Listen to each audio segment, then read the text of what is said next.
The story begins on a cold, wind-cut afternoon in the New Mexico Territory, at a time when ranches stretched far apart and neighbors were often a day's ride away. For years, people whispered about a cowboy named Cole Maddox, a man who worked alone, lived alone, and kept his heart locked tighter than a bank vault. Cole had once been known for laughter, music, and the easy swing of a man glad to be alive, but tragedy has a way of burning joy into ashes. After losing his parents in a stagecoach accident and his fiancée to a fever, he found comfort only in the wide, silent land. He trusted the sunsets more than people. Cole's cabin sat in a valley of mesquite and dust, a small place barely big enough for a table, a bed, and a man's broken memories. Most nights he ate beans, drank bitter coffee, and listened to the coyotes sing. That was the life he chose. And he didn't expect it to change, not until the day the wind blew trouble straight into his path.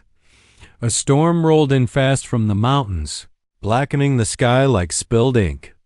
Cole was riding back from checking fence lines when he spotted something strange near the dry creek bed. A wagon, lopsided, stuck, and clearly abandoned.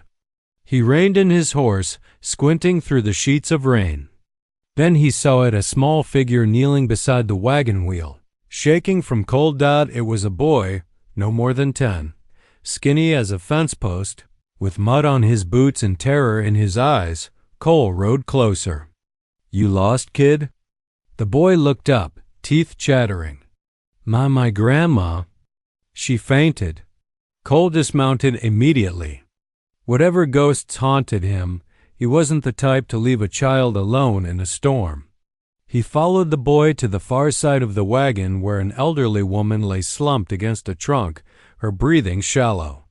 Her clothing, fine fabric beneath the dirt, didn't match the old, battered wagon pulling her.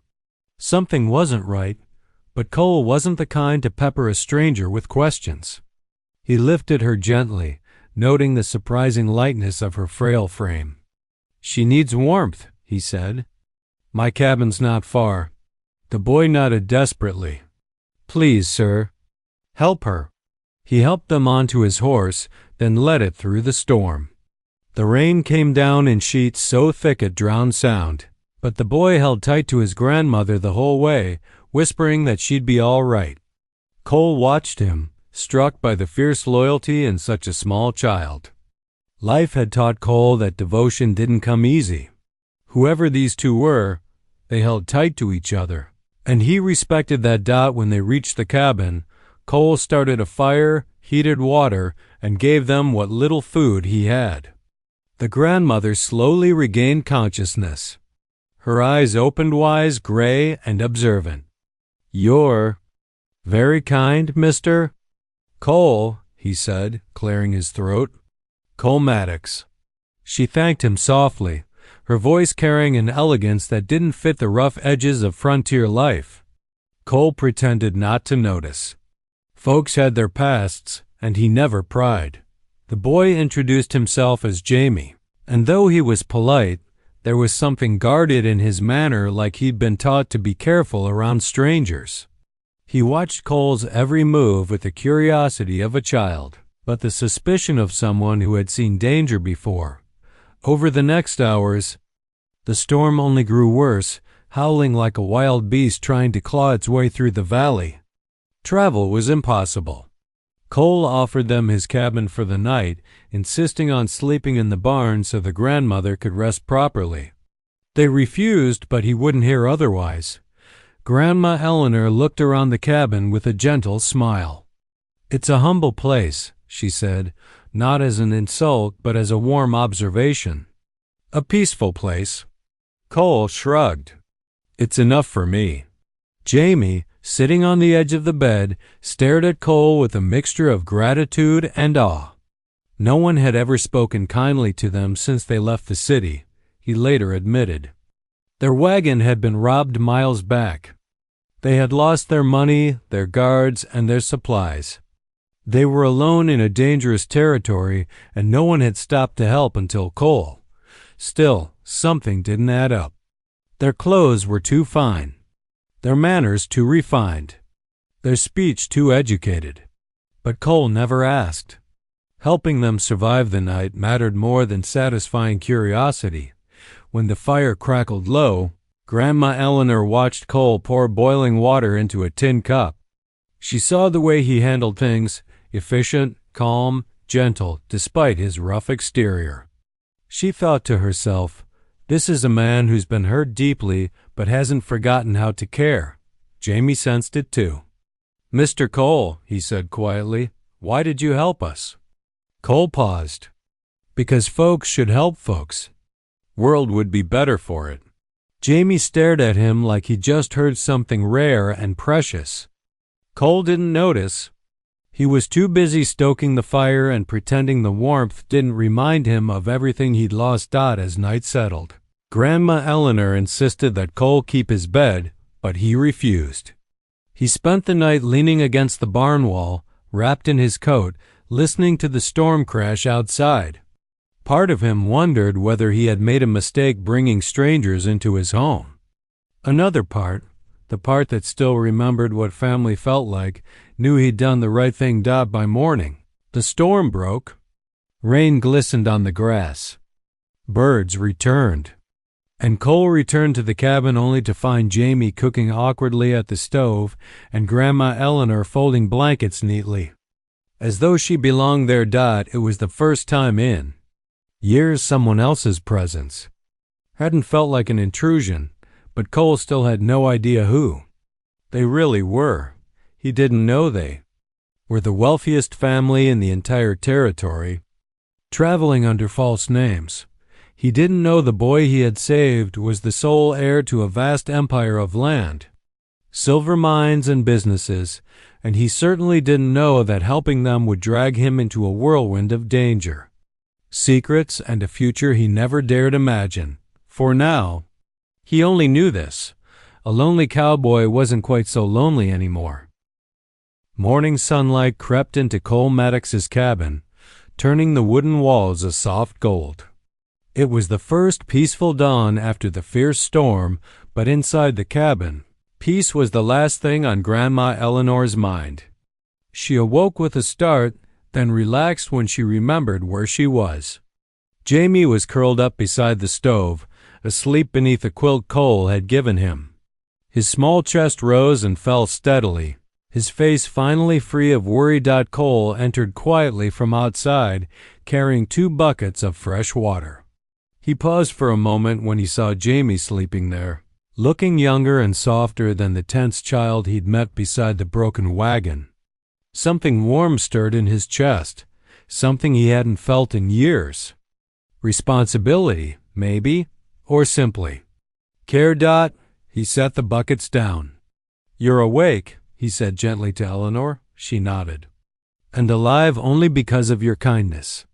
Cole shrugged it off. "You would have done the same." She smiled knowingly. "You say that as if we live in a world where everyone helps. But fewer people do than you think." Cole didn't argue. He'd seen enough greed and cruelty on the frontier to know she was right. Jamie stirred awake and blinked up at Cole. "Good morning, sir. You hungry?" Cole asked. Jamie's eyes lit with a hunger that was more than physical. It was relief, safety, and something like hope. "Yes, sir." Cole cooked what he had: eggs, biscuits, and the last of his bacon. It wasn't much, but to Jamie and Eleanor, who had gone hungry for 2 days, it felt like a feast. Jamie devoured his food with such enthusiasm that Cole had to hide a smile. After breakfast, Cole stepped outside to tend to his horse. Jamie followed him, lingering awkwardly. Cole didn't press him to speak, but the boy finally blurted out, "Mr. Cole? Are we bothering you?" Cole turned, surprised by the question. "Not at all." Jamie looked relieved but unsure. "Most people don't like strangers." Cole gave a low chuckle. "Maybe that's true. But you and your grandma don't seem like trouble." Jamie stared up at him. "We're not." Cole nodded. "Then you're welcome here." Jamie's face softened, and for a moment, Cole saw the child he really was, not the guarded little traveler, but a boy longing for safety. Back inside, Eleanor watched the exchange through the window. A thoughtful look crossed her face. She had the instincts of a woman who had dealt with powerful men her whole life, and she recognized something rare in Cole: honesty without agenda. This was a man with no interest in wealth, influence, or advantage. That alone made him valuable, perhaps even dangerous to the wrong people. When Cole returned, Eleanor decided to test him in her own subtle way. "Mr. Maddox," she began. Lifting her chin, "You haven't asked us where we came from." He shrugged. "Ain't my place. You're not curious?" "Sure," he admitted. "But folks tell what they want to tell." Eleanor studied him. "Most men would pry, especially after seeing clothing like ours." Cole poured himself coffee. "Ma'am, I figure everyone's running from something. You'll tell me when you're ready." Eleanor nodded slowly, impressed. She had met ranchers who tried to impress her with boasts, businessmen who begged for influence, and politicians who fawned over her wealth. Not a single one of them possessed the quiet dignity this lonely cowboy did. Jamie sat beside her and whispered, "Grandma, can we stay? Just a little longer?" The question broke her heart. They had been on the run for weeks. Jamie hadn't slept soundly since they left their estate. And now, for the first time, the boy wanted to linger, not because of comfort or luxury, but because of the simple decency of a stranger. Eleanor turned to Cole. "We need to repair our wagon, and I'm afraid it may take a day or two. Would you allow us to remain here until then?" "Of course," Cole said without hesitation. "You're safe here." Jamie grinned, a bright, unguarded expression that made Cole's chest tighten unexpectedly. He had never wanted children, not because he disliked them, but because he didn't think someone like him would make a good father. A child deserved someone whole, someone steady. But this boy was making cracks in the walls Cole had spent years building. Throughout the day, they settled into a strange, comfortable routine. Cole chopped firewood while Eleanor mended one of his worn shirts with surprising skill. Jamie followed Cole everywhere, asking questions. "How do you tie a rope like that? How do you track horses? Why do you have so many scars?" Cole answered the harmless ones and deflected the painful ones. Jamie seemed to sense which ones he shouldn't push. At midday, Cole finally went to examine the wagon. The wheels were damaged, the axle cracked, and the canvas torn by wind and thieves. It would take time and materials to repair. He returned to the cabin and told them the truth. Jamie deflated. Eleanor closed her eyes tiredly. They were far more worried than the damage warranted. Cole sensed there was more at stake than simply getting a wagon repaired. "You're safe here," he repeated. "No one's coming to bother you." At that, Eleanor's composure slipped for just a second. She exchanged a quick, meaningful look with her grandson. Cole didn't miss it, but he pretended he did, giving them the respect of privacy. Eleanor took a soft breath. "Mr. Maddox, you're a very patient man." "I don't know about that," Cole said quietly. "Just no trouble when I see it." "And do you think we're trouble?" she asked. Cole shook his head. "I think trouble might be after you." Silence filled the cabin. Jamie's small hand tightened around his grandmother's sleeve. Cole looked between them calmly. "If someone's chasing you, this place is hard to find. Storm wiped away all tracks. You can rest. Regain your strength." Eleanor stared at him with a mixture of gratitude and awe. She wasn't used to trusting strangers. But Cole didn't ask for a thing, not money, not answers, not favors. And that made him the safest man she'd met in years. "Finally." She said softly, "Thank you, Mr. Maddox." Cole nodded and tipped his hat, though he didn't fully understand how much his kindness truly meant. That night, as they all sat near the fire, The cabin felt less like a lonely man's shelter and more like a home. Jamie leaned against Cole's arm unintentionally as he dozed off. Eleanor watched, her heart full of gratitude and something else worried for if Cole knew the truth about them, about who she was, about the empire Jamie would one day inherit. It might change everything, but danger was already closing in, and the quiet cowboy had no idea that helping them would soon put his own life on the line. 3 days passed at Cole Maddox's lonely ranch, and in that short time something unspoken but powerful began to form. Jamie laughed more. Eleanor slept without fear. And Cole, who had spent years feeling like a ghost walking across the earth, found himself lingering inside the cabin more than he ever expected, listening to their conversations, sharing warm meals, and feeling a strange spark of life return. But comfort has a way of lulling people into forgetting danger. And danger had been riding hard across the territory. It arrived late in the afternoon of the third day. Cole was out by the barn, fixing the axle of Eleanor and Jamie's wagon, when his horse suddenly jerked its head up, ears pointed toward the ridge. Horses sense trouble long before men do. Cole froze, listening. The wind carried it faintly at first hoofbeats. Multiple riders. Too many riders. Jamie burst from the cabin a moment later. "Mr. Cole, Grandma says someone's coming."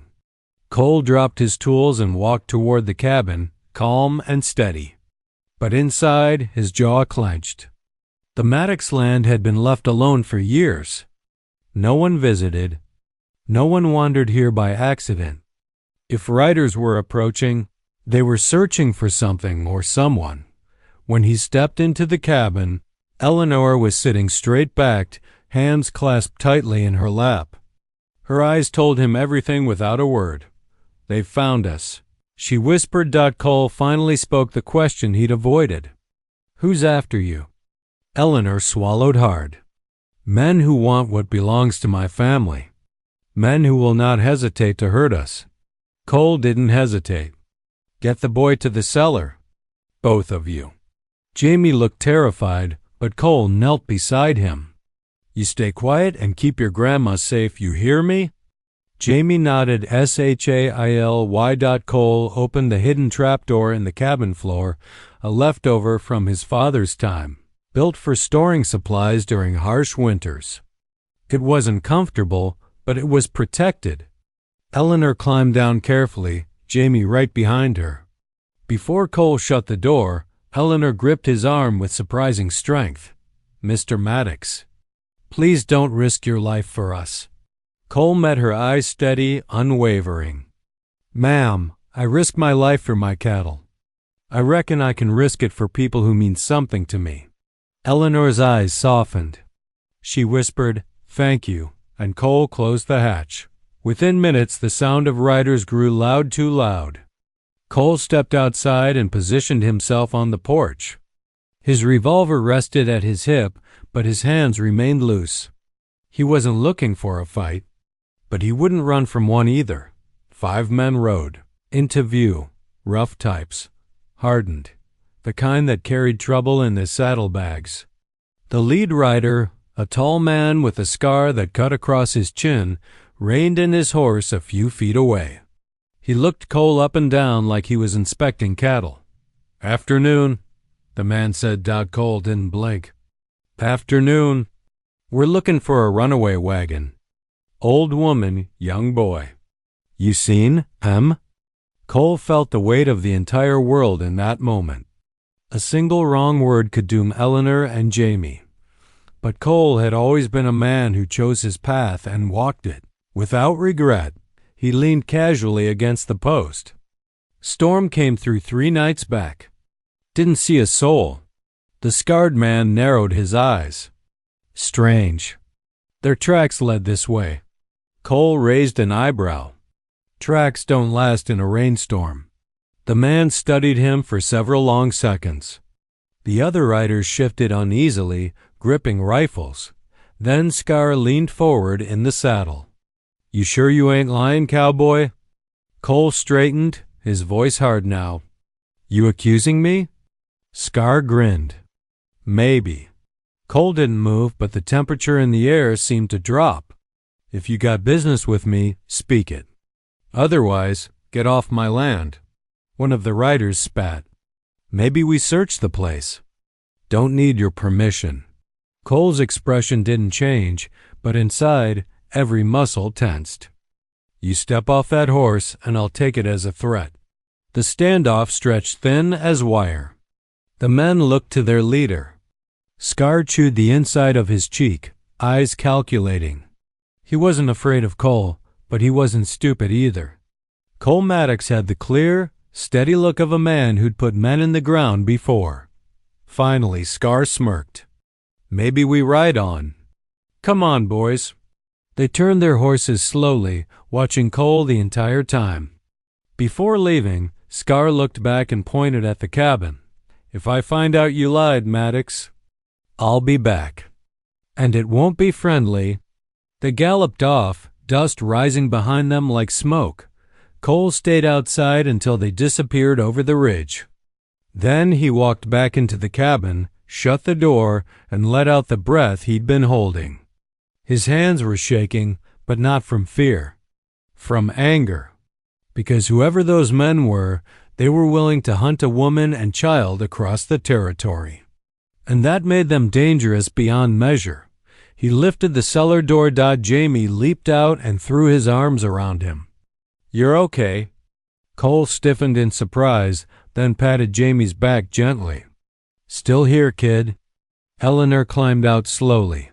Her face was pale. They were the ones who attacked us, she said shakily.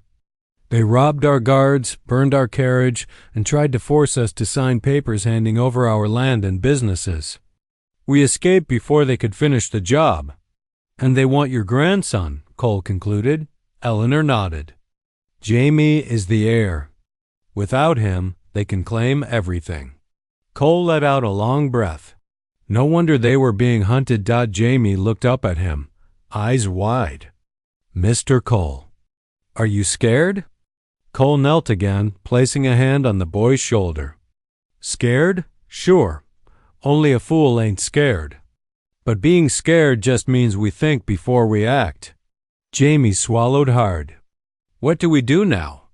Cole stood. His voice was firm. We protect what's worth protecting. And we prepare. Because they'll be back. Eleanor looked at him with deep gratitude, but also fear for him. Mr. Maddox, you don't have to endanger yourself for us. Cole's jaw set like stone. You're under my roof. That makes you my responsibility. Jamie hugged him again. Tighter than before. And as Cole looked out the window, watching the dust settle where the riders had vanished, he knew one thing. The life he'd been living, the lonely, empty existence, was over. Those strangers he sheltered had become something else entirely. Family. And he would fight for them. The night after the riders left was one of the longest of Cole Maddox's life. Long after Eleanor and Jamie fell asleep, he sat at the table with a lantern burning low, cleaning and reloading his guns with slow, mechanical precision. He'd been in tight situations before, but never with people depending on him. Protecting Eleanor and Jamie wasn't just a task. It felt like something he needed to do, something that filled a place inside him he'd never realized was empty. Outside, the land was silent except for coyotes yipping in the distance. Cole listened to every sound, every shift in the wind. Trouble had a way of circling back, and the men who came earlier were the kind who didn't give up. He decided before dawn they couldn't stay. Staying meant waiting to be found, but leaving meant revealing truths. He waited until the sun rose before speaking to Eleanor. She was already awake, sitting by the stove with her hands folded neatly in her lap. She was a woman of dignity, every movement graceful, every word thought through. Jamie slept curled up beside her. The quilt wrapped around him like a cocoon. Cole poured coffee into 2 tin cups and handed one to her, I reckon you knew those men would be back, he said calmly. Yes, Eleanor replied softly. They want our estate, our mines, our land, everything my husband built. She hesitated, then added, they want Jamie most of all. Without him, the inheritance has no heir. Cole nodded. Then you can't stay here. Not another day. Eleanor's eyes flickered with concern. But if we leave, they'll see us. We are safer hidden. Safer? Cole shook his head. Not with 5 armed men sniffing around. They'll search the place next time. And I don't plan on letting them corner us. Eleanor looked down at her trembling hands.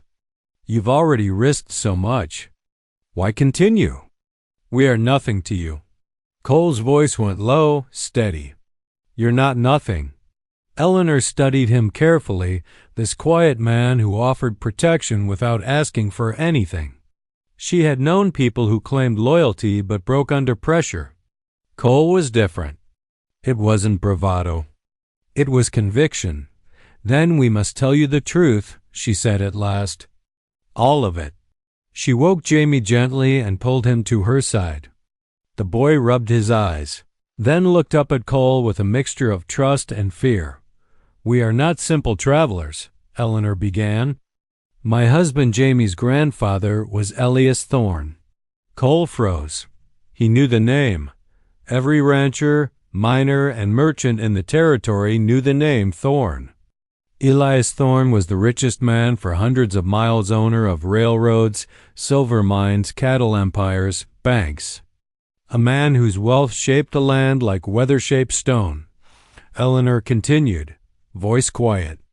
My husband passed away last year. His empire passed to his only heir, my grandson, Jamie. Cole exhaled slowly. So the boy's the richest kid in the territory. Jamie looked embarrassed. I didn't want anyone to know. Cole gave him a gentle look. Money don't make the man, kid. You're still you. Jamie smiled weakly. Eleanor kept speaking. A group of men business rivals, once trusted partners, wanted control of the estate. When I refused to sign it over, they hired outlaws to force us. They attacked our convoy, killed our guards, burned our belongings. Her voice cracked. We were lucky to escape with our lives. Cole felt a cold fury settle deep inside him.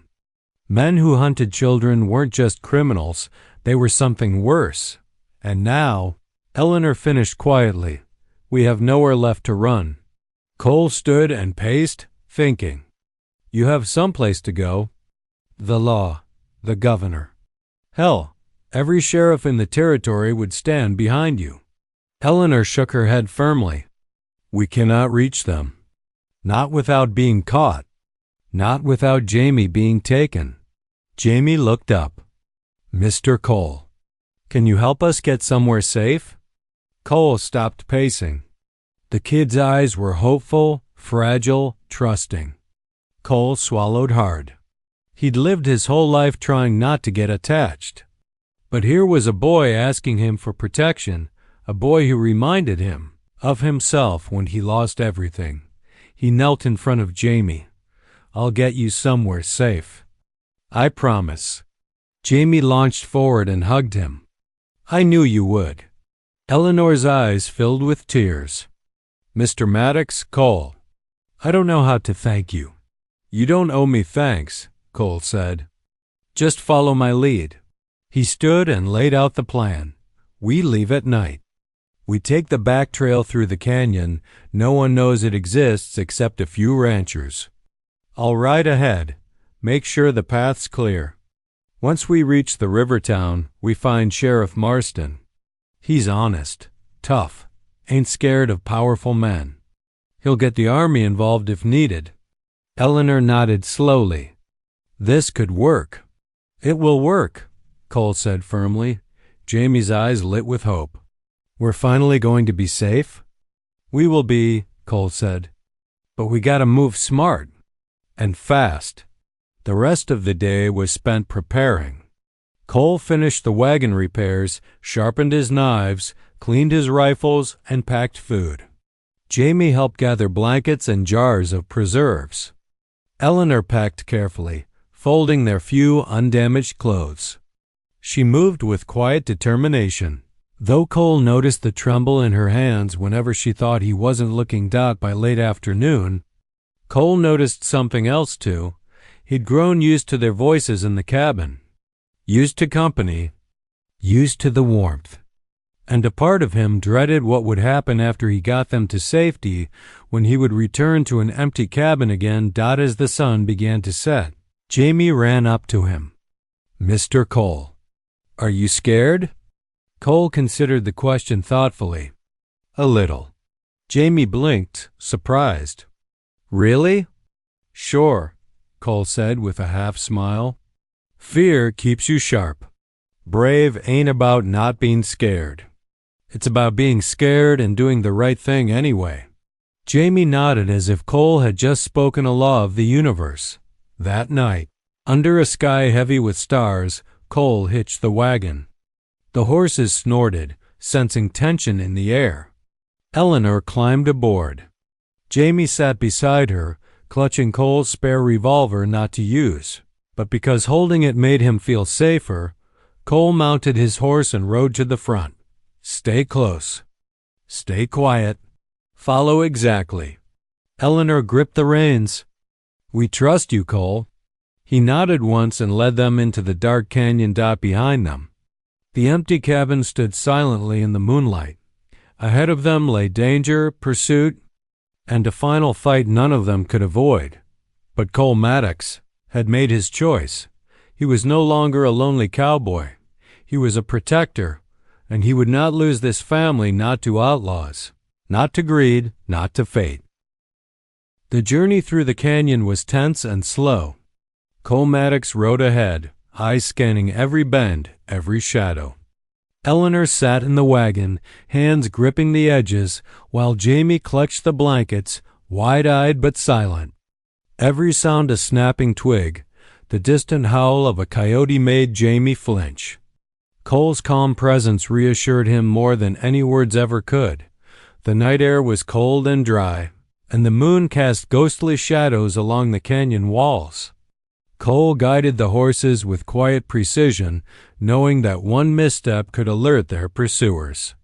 The men who had attacked Eleanor and Jamie before were cunning and relentless. They would not give up easily. Several hours into their journey, Cole halted the wagon behind a cluster of boulders. He slid off his horse and motioned Eleanor and Jamie to stay low. In the distance, he could see the glint of lanterns men riding hard, searching, not knowing the shortcut Cole had chosen. "They're coming," he whispered. "Stay calm. Don't make a sound." Jamie's small hand found his, squeezing tightly. Eleanor leaned over, whispering words of encouragement to her grandson. Cole's jaw tightened. He had faced gunfights and rustlers before, but nothing felt as important as this. These two lives, this family, were now his responsibility. Failure was not an option. Cole waited until the riders passed close enough for him to hear their taunts, then led the wagon carefully down the hidden trail. Hours passed with painstaking slowness. Finally, they emerged from the canyon near a small river town. The first light of dawn broke across the horizon, bathing the desert in gold. Relief washed over them, but Cole knew their ordeal was not over. They rode straight to Sheriff Marston, a grizzled man respected throughout the territory for his unwavering integrity. Eleanor explained everything: the attempted theft, the murder of guards, the attacks on the wagon, and their fear for Jamie's life. Cole stood silently by, letting them speak, his presence a shield that lent them credibility. Marston listened carefully, then slammed his fist on the desk. "If those men touch a hair on that boy's head, I swear, I'll put them in the ground myself." He mobilized a small posse, enough to guard Eleanor and Jamie while they prepared to confront the outlaws. Cole knew that the final encounter was inevitable. He had led them to safety, but safety alone wouldn't protect them from men driven by greed and vengeance. That evening, under the cover of twilight, Cole and Sheriff Marston rode toward the old stagecoach route where the outlaws were camped. Eleanor stayed behind with the sheriff's deputies, her hands trembling but her gaze steady. Jamie, sitting quietly, understood that this was a fight his protector had to face. Cole approached the camp silently, his revolvers ready. From behind a ridge, he counted the men. 8, armed, rough, confident that no one would challenge them. But Cole had the element of surprise and determination. He rode forward, drawing their attention, forcing them into the open. The confrontation began with shouts and gunfire. Cole moved with the precision of a man who had fought for every inch of life he'd ever known. Bullets tore through the dry desert air, kicking up dust. He ducked, rolled, and returned fire. Within minutes, several men were incapacitated, stunned by Cole's skill and courage. Then the leader, the scar-faced man, stepped forward, pistol drawn. "Thought you could hide him from me, cowboy?" He snarled. Cole didn't answer. He fired with unerring accuracy, disarming the man in a quick, fluid motion. The scar-faced man went down hard, groaning but alive enough for justice, not vengeance. The remaining men, witnessing Cole's determination and skill, surrendered without further resistance. When the dust settled, Cole checked on the men. Sheriff Marston and his deputies arrived soon after, taking the outlaws into custody. Eleanor emerged from the town, rushing to Cole. Jamie ran to him, throwing his arms around the man who had become a hero in the boy's eyes. "You did it," Eleanor whispered, tears streaming down her face. "You saved us." Cole shook his head. "We did it. You stayed calm. Jamie stayed quiet. That's what kept us alive." Jamie looked up at Cole, admiration shining in his eyes. "You're my hero." Cole ruffled the boy's hair awkwardly, unused to such praise. "Guess I'm all right, huh?" The reunion in the town was quiet, but the news spread quickly. People learned that the Maddox rancher once, a lonely figure, had risked everything to protect the richest family in the territory. Stories of his bravery traveled faster than the desert wind. Yet Cole remained humble, insisting it was all about doing the right thing. In the following days, Eleanor revealed more of the family's plans.